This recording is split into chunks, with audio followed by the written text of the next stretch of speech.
And that's a team you don't really want to drop on. You're looking at POIs that are uncontested. This might be one you have your eyes on, or sorry, contested. You want to maybe make a double contest. Niddle, Clarity, and Mikey now having some issues over here. Dirty Dogs trying to fight a team off here as Clarity goes down. Nil already has 3 eliminations, so are they triple contesters? They're 3 teams now dropping Dirty Dogs because they've taken 1 team out. They're trying to capitalize now, but there is still plenty of players left here as we have a good old shambles fight. But Niddle looking the healthiest out of everyone here right now. Niddle had that health advantage. It's going down fast, takes down Festival. If he can capitalize, he does. He gets the Siphon. Lyjack's trying to go for that angle right now. Mikey's down beneath him, so looks like Niddle's team might have the advantage here, and there it is. We have Niddle capitalize over onto Lyjack's, and Mikey finish off his elimination too, so there it is, and they'll get the reboot off. That's 3 trios, right, Monster? I'm not the greatest at maths, but I have to think that was it. I thought like maybe like they're baiting a chest, they're baiting a reboot. I don't know why they're playing so defensive. Maybe they were just waiting for this player to come back. Maybe there was some reboots here and they knew a player would be coming back. They definitely had some information that a team was pushing in here and they wanted to keep a low profile. But now all the mobility comes out, and I don't know whether this is worth chasing this hard. They're now burning a lot of mobility to find this player, but looks like they are going to finally lock it down. Suesuo having that increased speed from the Peppermint or a Pepper, I'm not entirely sure, but they've got the candy in the back pocket, so I think it was munching on a nice little Peppermint as he drops him down, and he's munching on a nice little elimination, and that's 2 on the board now. So they've got 2 of what I imagine was a trio that lands nearby, but I see another full trio rolling up. You're right, Monster.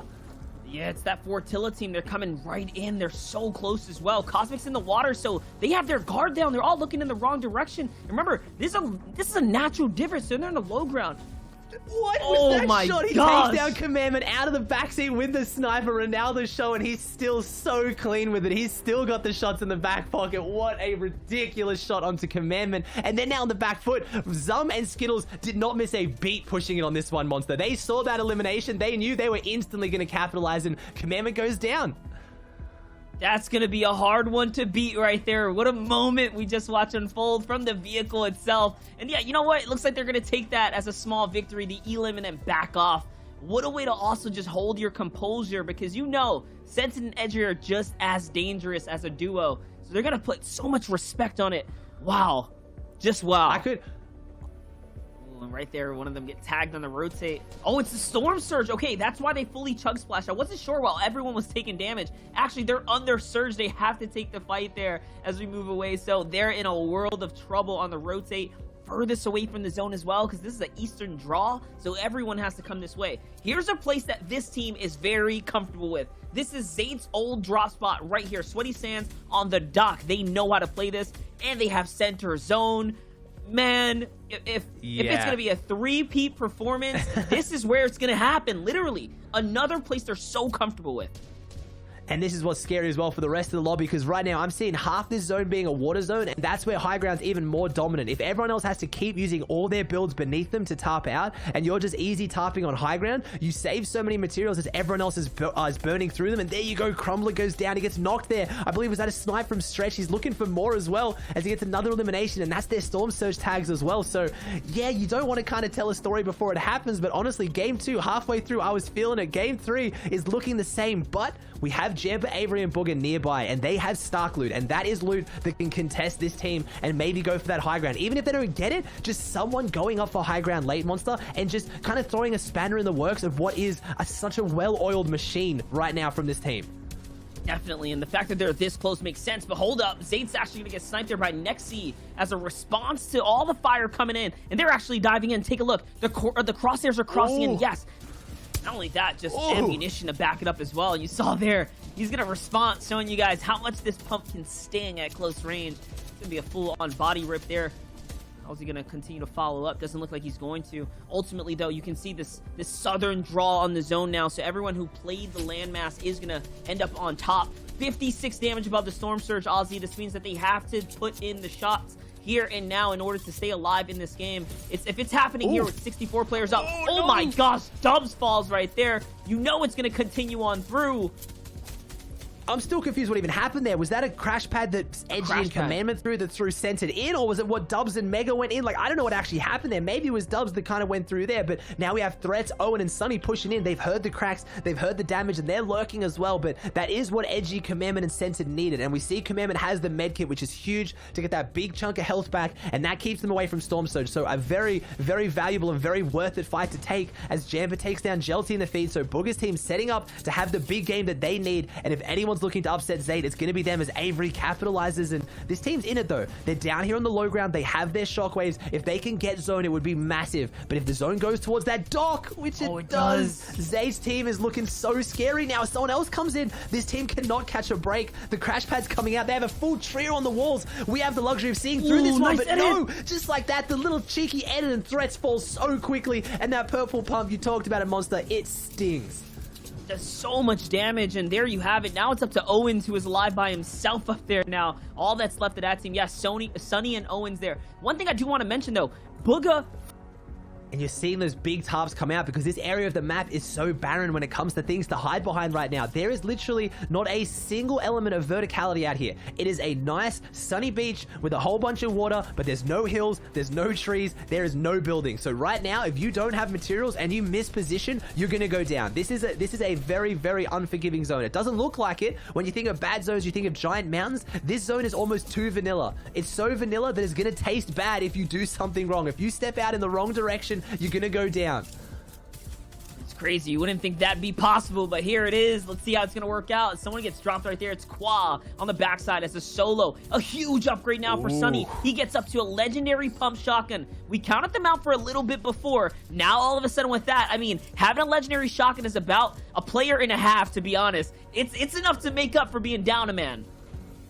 It is, as you see. I just pretty sure we saw Creo down a man as well. I think Bucky, I didn't see him in the feed, is centered, Edgy, and Commandment, making them rotate right now. And if anyone has any of their mobility now's the time to use it. Edgy does fall. And like I said, they're going out across the water now. So this is still going through more open terrain. And you hit the early rotate. You try to be prepared. You try to be productive. But unfortunately, if you're the first one going, you're the one out in the open as Magnolia falls here to a massive snipe here. So we see centered getting a little bit of payback on a different team for Commandment falling earlier to a sniper. So showing that he can pull it off as well. And they've got to keep moving, and this zone is looking really rough, but it's looking really good for whoever. No way! Another snipe comes out. He gets another one, showing that maybe the sniper does have a use in the end game. Goes underneath and takes him out. And this is just, oh my gosh, Center's just running through this lobby right now with an item that we would not have expected in endgame, Monster.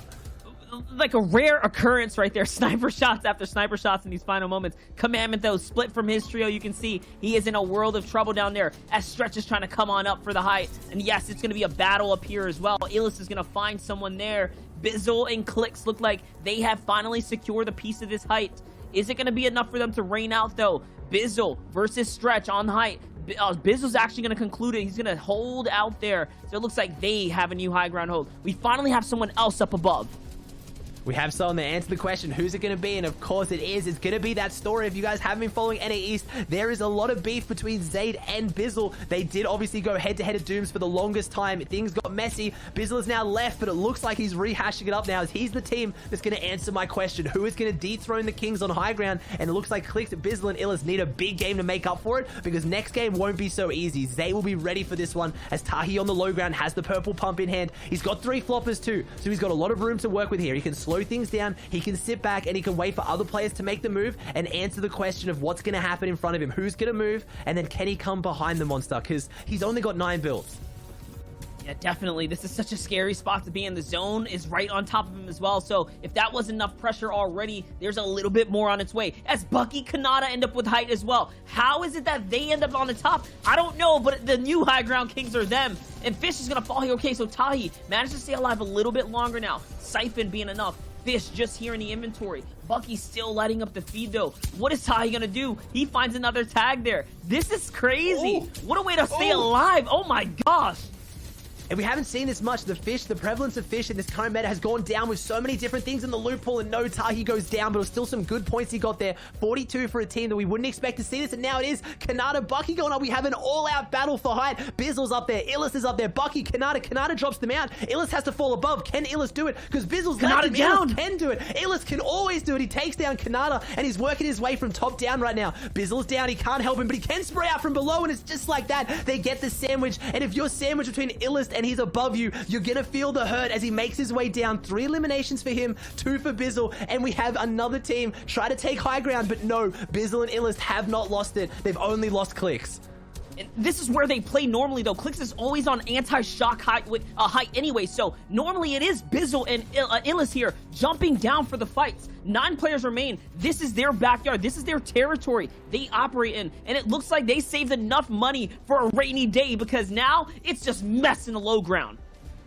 It is Miro's down there right now trying to do something against Jamper and Booger. So we have a good old 2v2v2. Miro falls right now. Booger falls. So right now it's going to be a 2v1v1. Illis and Bizzle on the high ground working their way down. It would be such an upset for this one to lose it, but they got so many points down there. Booger had a fantastic game. Can Illis do it? And he does. He flicks back around and takes down Miro. But what a good game from so many teams. Zayt, Saf, and Stretch left from being taken out at 17th overall. They still hold down first place, though. Remember, they were ahead by almost 30 points. Look at all those emblems. They're starting to go a little bit missing as we jump into the top 10, even more so as we go towards that top 15 race.